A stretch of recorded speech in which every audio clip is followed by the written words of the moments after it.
At this point, they have this lane presence, so it's a little late. We want to kill him now, but we do need to be cognizant that this walker is getting pushed in. I like that we came here. I would just say we're a little late on the reaction. And sending 4 is a lot. Because if Geist sees this, she's gonna, yep, there's Viscous splitting the walker and Geist. Yeah. So I liked this play if we did it like 10 seconds earlier when wave state was about here on the map, and then they would have had less time to push it. 7 could have gotten there in time and stopped them. But because we took so long to kind of try to punish this Mirage and Ivy, kind of try to catch this split, we just lost a walker, which we really didn't need to lose. Hey, I'm Midnight. I offer free Deadlock coaching. If you want free coaching, all you have to do is join the Discord, link in the description, go to the Match ID channel, comment the match ID of a ranked game along with the character you played and your rank, and then enter one of the daily raffles to be featured in the next day's video.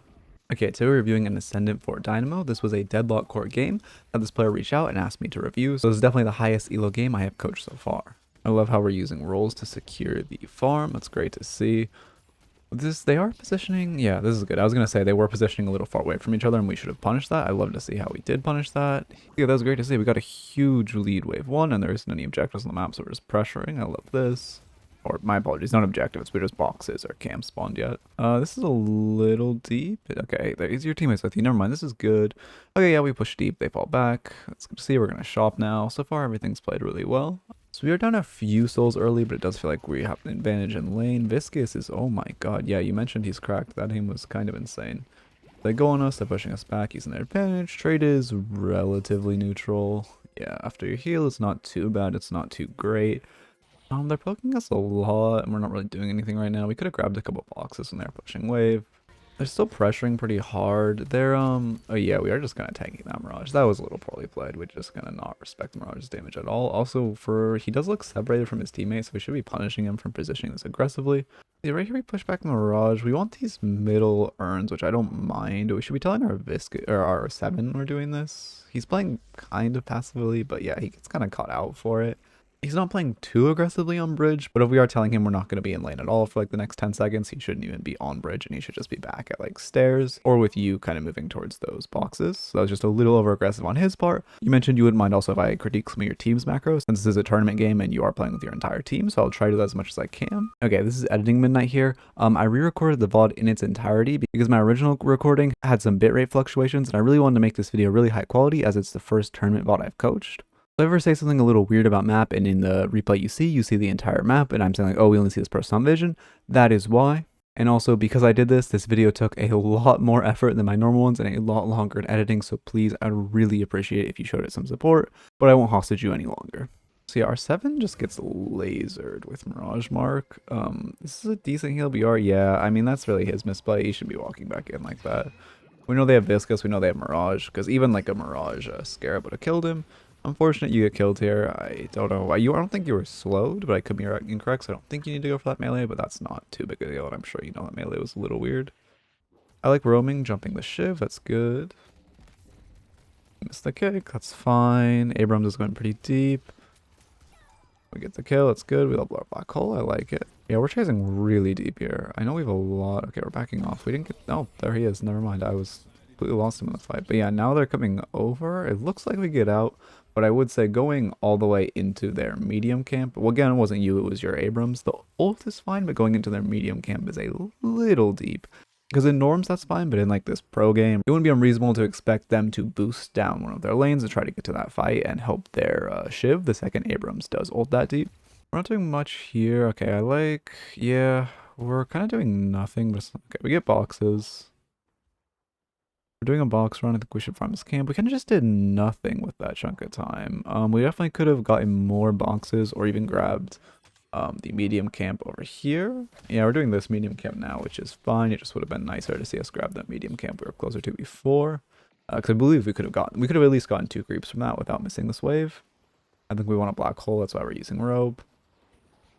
Yeah, our teammate's ganking. Okay, this is good. We're gonna black hole. Yep, hit the 1-man black hole. That's perfect. They cube. That's unfortunate. We should kill him though, right? Oh no, wow, yeah, that Viscous is cracked with that puddle punch. I really like your build so far. I like Connect Dash. I like Divine Barrier. This is all good to see. We don't have extra charges in the game, which it looks like we're going for a more gun dynamo support build with our Divine Barrier and Kinetic Dash. But I would still like to see extra charge because it is just a really nice ability to have on Dynamo. Having 2 kicks in fight is pretty influential.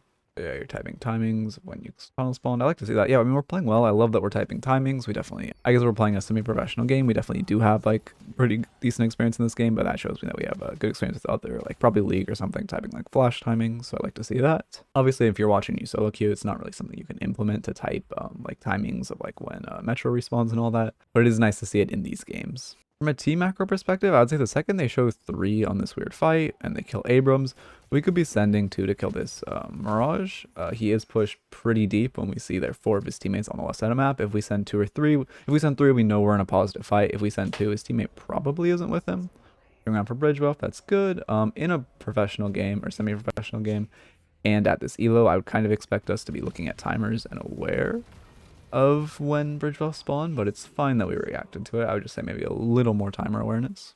But yeah, that Mirage was alone since he came for that buff alone. So we definitely, for one, also when we're going for buffs, we should be like conscious of, hey, we saw the Mirage on this side of the map. He's probably going to be coming for this buff alone, and we should be trying to kill him a little more. I don't think we expected him to be there in Tornado. But especially at, like in these semi-professional games and at this elo, we should really be expecting that like every bridge buff at this elo, or well, in theory at this elo in this like tournament, should be a fight. Every 5 minutes there should be a fight on these bridge buffs, and this like since we're in a tournament, we should just expect always bridge buff spawn, there's a fight. I do like, we are playing, our whole team is playing very defensively now that we're behind, and I do like to see that. Really our win con right now is you. Like, I mean, obviously it's not, we're not behind by too much right now, so it's not too big a deal. Like, we could still easily turn the game if we just farm for like another 5 minutes.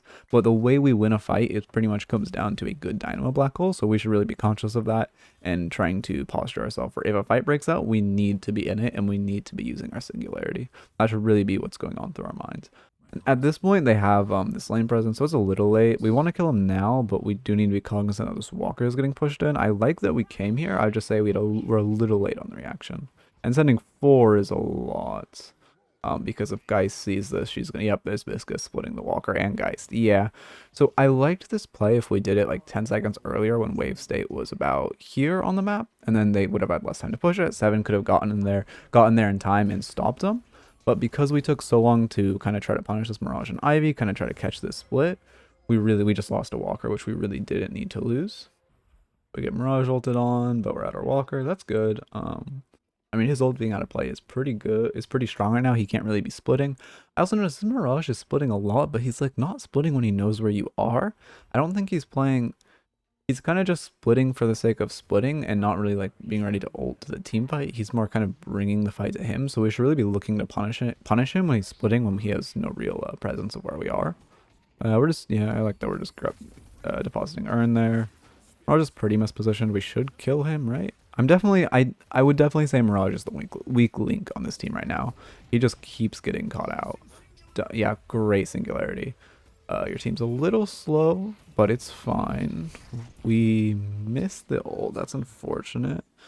So, okay, yeah, some micro misplays right there. We missed the ult. We're a little slow to get to the singularity, but, I mean, nothing that can't be cleaned up with, you know, a little more time in the game. We were late on that rejuvenating aura. This is a micro thing. But right now, our Lash is on us 1 HP. We have max level rejuvenating aura. We should really be using it and then walking out. He does? No, okay, he dies, yeah. I don't think it would have saved him, but I mean, at the point where we have it at tier, I don't know if I should call it tier 3 or tier 4, but at the point where we have it at the max level, we should really be using it just when that team fight kind of breaks out and when our Lash is on us. Also, at this point in Souls, we are definitely saving for Rejuvenator, or we are trolling, so I'm pretty sure we're going to buy Rejuvenator in the shop. I think that we're coming to try to stop this Ivy split. It's good, great kick. I did not expect that to hit. Sorry, I have the hiccups. Yeah, we're punishing her. She's pretty mispositioned. She'll probably ult away, but I love getting her ult out here. Okay, you just didn't even have to walk forward. I know you didn't want to overchase, so I like not walking that far forward, but we did see 3 of them. I think we could have chased a little harder. She might have done. I mean, she might have lived on 1 HP, which would have sucked. She also didn't ult, which, I mean, I guess that was ego thinking she wouldn't get slowed for 90 years, which honestly I didn't expect either. We'll see Refresher here, right? Yeah, we see Refresher come out. That's good to see. Our team should not be taking a fight for 30 seconds until your singularity's off cooldown. Then we should just be double ulting and hoping that wins us it. One thing we should also be aware of right now is both teams, like, farm is getting a little sparse. So they are most likely than not, they just farm spending machine. There's like 2 camps left. There, for one, we expect like a couple of them to be on the side of the map since that's where their last 2 camps are. This pocket going in is a little ego. But I would say they're definitely, yeah, they're going to start pressuring walkers. They're definitely going to start sieging. Yeah, we see two pushing this lane, but our Lash and Pocket here. Pocket goes to split. We're coming to this fight. I like this. Okay, right here we should be turning around. Yeah, the second we see three here, we should be turning around. We take, so extra like 5 seconds. So right here, they have a good amount of farms, so they'll probably be farming, but we have like both our walker. I mean, we have all our waves pushed in, but especially these two walkers, they're definitely going to probably farm this out and then start pressuring a walker. We are starting to close this gap in between the teams, but we should be cognizant of like, hey, they're gonna come for a walker. I would say when we see map state, let's go. Well, I mean, I'll even go from here. It's just we should immediately be turning around, or even like 10 seconds ago, because we see Mirage Ivy right here, right? Let me check. I believe it was Mirage Ivy. We see him. Oh yeah, we see him a while ago. We see Mirage. Yeah, we see Mirage Ivy here. When we start collapsing like this, I mean, I don't mind it, but when we see Infernus Geist here, we need to keep in mind that like these are their two, Mirage Ivy are their two most mobile characters. Like Mirage Ivy are probably the ones that are gonna split. So when we start sending a lot here, like right now we need to see, oh hey, we just saw 3 on this lane, and the only 2 characters we see pushing this walker are Mirage Ivy. Obviously they have Mirage Ivy ult. They are very mobile, they can easily get out, or really Ivy anyone since she can ult the enemy, then she can ult one of her teammates. But we should really be more cognizant immediately of like, oh shit, this is like they're sending a lot here, and they're sending their 2 like split pushers on this walker. So we should be coming back more quickly to this medium walker, I believe. I mean, yeah, they're gonna brute force it, and this isn't even a good fight for us because they have Mirage TP up. So we're in like a 5v4 right now, and yeah, I mean, we kind of messed up the ult, but that's fine. It's a micro thing, not too big a deal. Yeah. Sucks. We pop refresher. That's good. We're getting chased out. As long as we don't use black hole. Oh, that, yeah.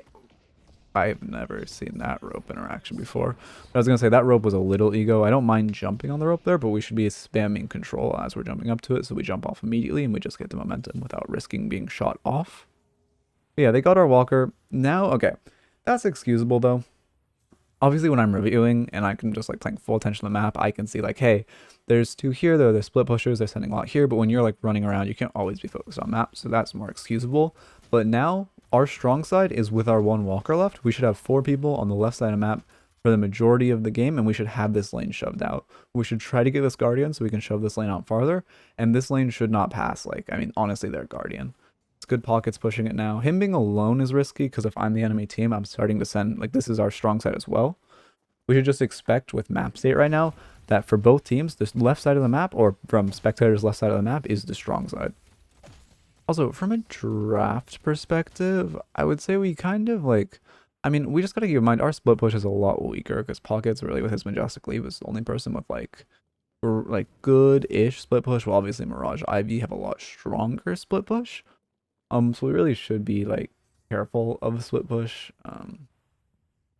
Also, our comp really relies on like a good black hole or a good like lash ult into a black hole, lash ult into an Abrams ult, lash ult into a Sevens ult, lash ult into a Pocket ult, or like, you know, Dynamo ult into all of those.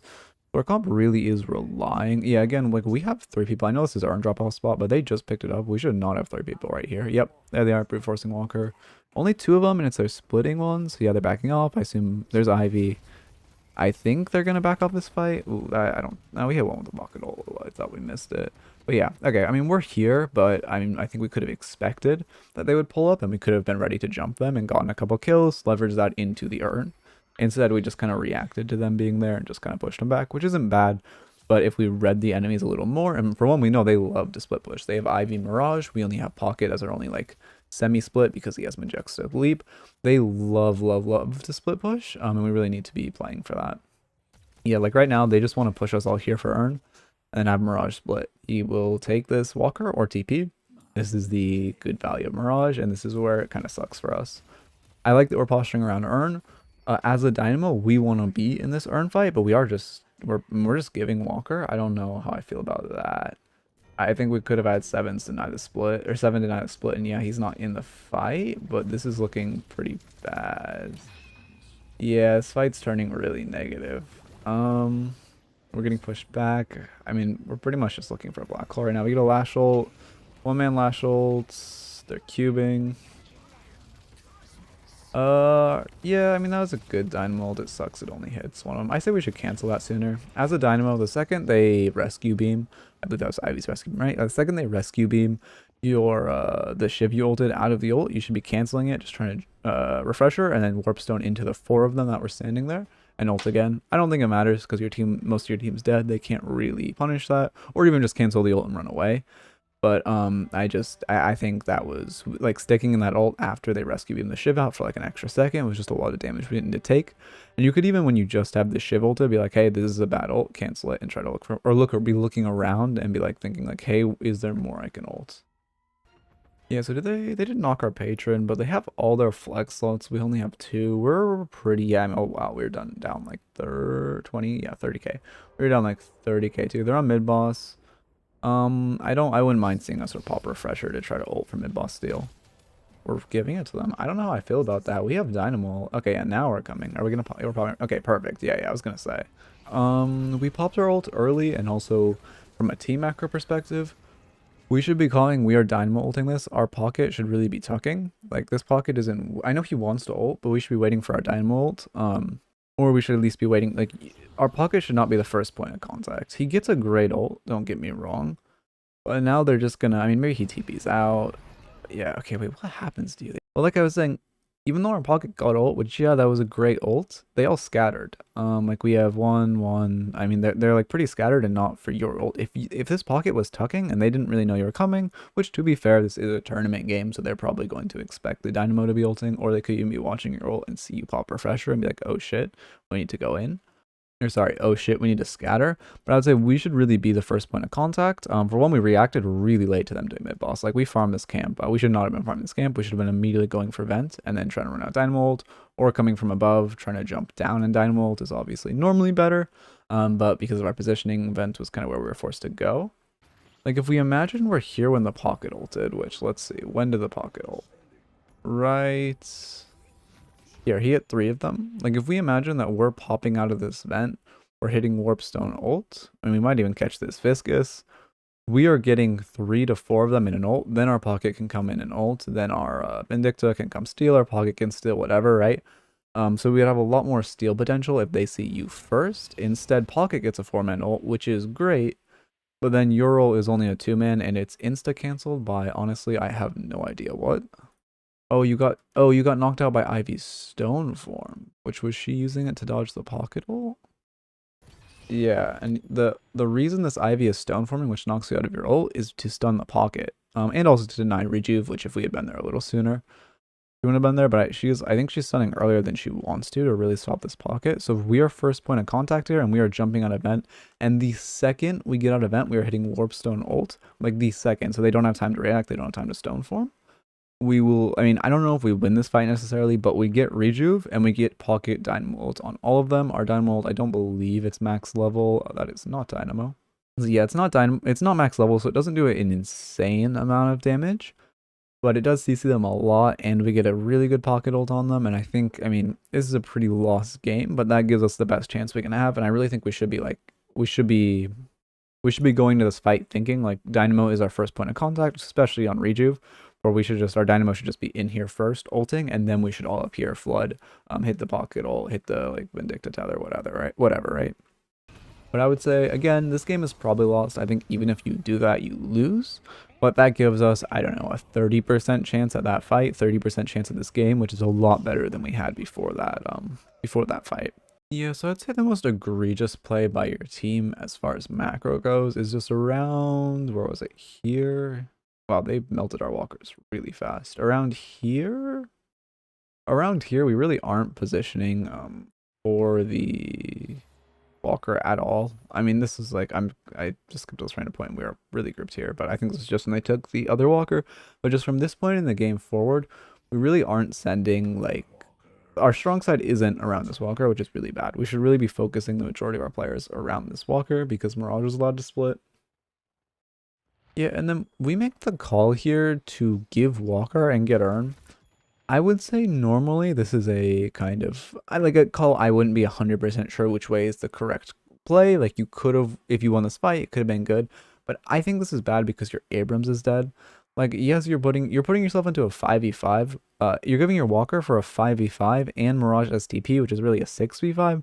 So you're putting yourself into a relatively negative fight and giving walker. I think we need to give Urn here and push out for this walker.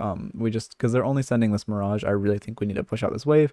Also, then they're all kind of here. If we give this Urn, we could push 2 down this lane, maybe grab this Guardian, kind of push out wave from our walker. We could even hit some split on their second middle lane or something, right? We could be trying to do things around the map or steal their jungle or whatever. We could try to do things around the map while they get Urn. Because since our Abrams is dead, which honestly I didn't even notice at the time, my apologies on that. We're putting ourselves into a negative fight and we're giving walker. So it's just bad kind of all around. Again, if Abrams was up, I think the call is a little more subjective and it could be the right call to give walker. But since he's down, we really just need to be pushing out, like pushing this wave. Really need to be stopping Mirage from getting this walker, or maybe trying to push out, grab their walker and trade for Urn. Maybe probably grab their Guardian. That's pretty free. And at this point in the game, it would be nice to have this so we can push this wave out with our walker. And normally this Guardian isn't very valuable because it's just a Guardian and it's on a side lane, so the shop isn't even that convenient. But because this Guardian is in our lane with our last walker, it's great to get this Guardian dead because then we can start pushing wave a little deeper and making it even slower for them when they try to take this walker, because obviously they want this walker pretty bad and they want their flex slot. So yeah, that's just a long-winded way of saying we really need to be trying to punish them for, not punish them for getting Urn, but trying to make it kind of neutral. By, for one, stopping this Mirage, and for two, maybe like we could even split this middle walker with how many people they're sending over here. And also because they're taking the walker into your base, they are 100% going to send all 5 of their team. I believe, let's check the minimap. Yeah, okay, I mean, Geist is a little far away, but Geist is coming. Like, they are sending everyone on their team here, which, to be fair, if you only sent like 2 down this lane, Geist might be able to stop your split on this walker with the Essence Palms, right? But we're just in a negative fight, and we know they're going to send all 5 of their players to this side of the map and to this Urn. That's 6 if you count Mirage TP, so we should really just be trying to push. I mean, even look at this wave right now. Like, we could 100% take this walker. I didn't even notice how bad this wave is. If we send someone boosting down this lane, we could get this walker, maybe get a second by getting this middle walker, although I kind of doubt it. And then although we're down a significant amount of souls, we have equal flex slots and we can kind of just pray for a good Dynamo to turn this game around, because this is just a very negative fight that we really shouldn't be sacrificing walker for. Anyway, that's my 2 cents on it. I'll get into your notes in a second. I just wanted to say, for one, I hope the bitrate is better on this video. Fingers crossed, we'll see. If it's not, it's going to be a big issue. And then secondly, like, I really appreciate that you came to me at this game. I love reviewing games like this, and I love reviewing high elo games because I learn a lot of things as I'm reviewing them. But I'm going to be honest, like, I think I gave good advice, and I hope you like can take away some stuff that I said and you can learn from it. But honestly, this is like, this is definitely the highest game, like elo-wise, I've coached so far. And this is definitely a little, I'm a little underqualified for this, to be like completely honest. Normally I focus on things that were a little more repeated, but there weren't things that were really repeated that often in this game. So I'm just going to focus on the things I saw that we could definitely clean up. First off in lane, we need to punish when the enemy roams. I think I only saw this twice, but there's 2 times where the Viscus kind of left lane and Mirage was playing a little aggressively, and you saw when you farmed those Urns in mid for maybe 10 seconds, the Mirage and the Viscus instantly like went on your 7 and took like half his HP, and then ended up getting the kill for it. While when their Viscus roamed to that side lane, we just kind of let their Mirage go to basically the same point on top of a tunnel and hit us for, half of our health. And we didn't punish him at all, so we really need to punish when we see the other enemy has left lane. Next, this is a small thing, but we need to be calming, like when we're, again, like even with those 10 seconds where we're running Urn, there's just any point where we're taking camp or anything, be like, hey, I'm grabbing this, I'm doing this, just don't go aggressive at all. Another thing I only saw once, but I would say it is pretty important, especially when we're in like a tournament, to be like always calming when we're leaving lane, no matter how small a time. In the mid to late game, we really lost because we got out split like really hard. Their draft was very split heavy, with them getting Mirage Ivy and us only really having Pocket with his quick rotation of the Majestic Leap. So for one, when we're coming out of draft, we need to be looking at the draft and be like, hey, they have these 2 really heavy split pushers on us, but we don't have strong split pushing potential. We need to be trying to either punish the people that are splitting or counter splitting where we can. If we are going to draft a comp that doesn't have hard split, we really need to be cognizant of, hey, we want to take these fights more, we want to like catch these people out when they're on the side lanes or expect them to split. There's definitely a couple times where we could have anticipated their split and punished them for it. Because with Mirage, it's a lot easier to go in on a Mirage splitting and punish him than it is to go fight the rest of the team, which we will just TP to. And next, we really need to pay attention to our walkers and wave state around our walkers. As often as we can, we want to have the wave pushed as far away from our walkers when there's 1 to 2 left. We really need to be understanding that when we show a lot of people, they are going to go for the other walker, just again due to that split heavy comp, where like again the first walker we lost to that Guy's Viscous, we showed 4 on the right side of the map, and they just kind of instantly hit us with a Guy's Viscous, taking our other walker. We need to be like cognizant of, hey, we're showing a lot on vision here, we're sending a lot here. I did like punishing them for the split, but we do need to be trying to punish them when we have a little more wave presence, or we have like, I don't know, our 7 is anticipating like, hey, they're probably going to push the opposite walker, and he is either trying to split that lane out or just throwing his balls when they try to push the walker in, so they don't have minions, so they can't take the walker. Lastly, I really hope you enjoy this. I really hope it's helpful. Please let me know. I love coaching this higher level, although like I said, a little underqualified, but hey, it's fun, so let's run it. This outro is going to be short because it's very late. I'm very tired. I still have to render the entire video, so as always, keep it real.